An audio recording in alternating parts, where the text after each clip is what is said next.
అందరికీ నమస్కారం. డిసెంబర్ 21 మనందరి ప్రియతమ నేత వైఎస్ఆర్ కాంగ్రెస్ పార్టీ అధ్యక్షులు మాజీ ముఖ్యమంత్రి వర్యులైన శ్రీ జగన్మోహన్ రెడ్డి గారి పుట్టినరోజు సందర్భంగా అల్లూరి సీతారామరాజు జిల్లా అరకు, పాడేరు, రంపచోడవరం నియోజకవర్గాల్లో 10 అంబులెన్స్ని ప్రారంభించడం నాకెంతో సంతోషంగా, గర్వంగా ఉంది. అంబులెన్స్ యొక్క ఇంపార్టెన్స్ మనందరికీ తెలిసిందే.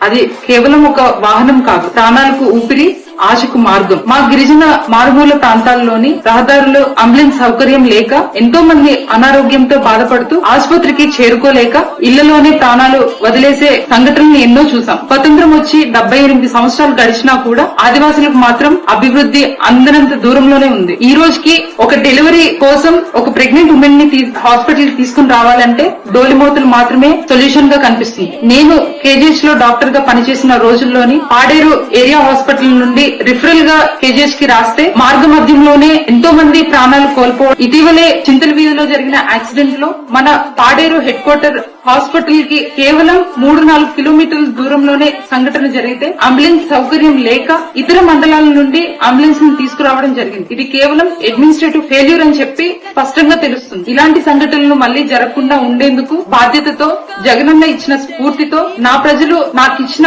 అవకాశాన్ని సద్వినియోగం చేసుకుంటూ నా ప్రాంతంలో ఆరోగ్య సమస్యలను అరికడుతూ నా వంతు చిరు ప్రయత్నంగా 10 అంబులెన్స్లను నా ప్రాంత ప్రజలకు అంకితం చేస్తున్నాను. ఇట్లు మీ ఇంటి ఆడబిడ్డ డాక్టర్ గుమ్మ తనుజ.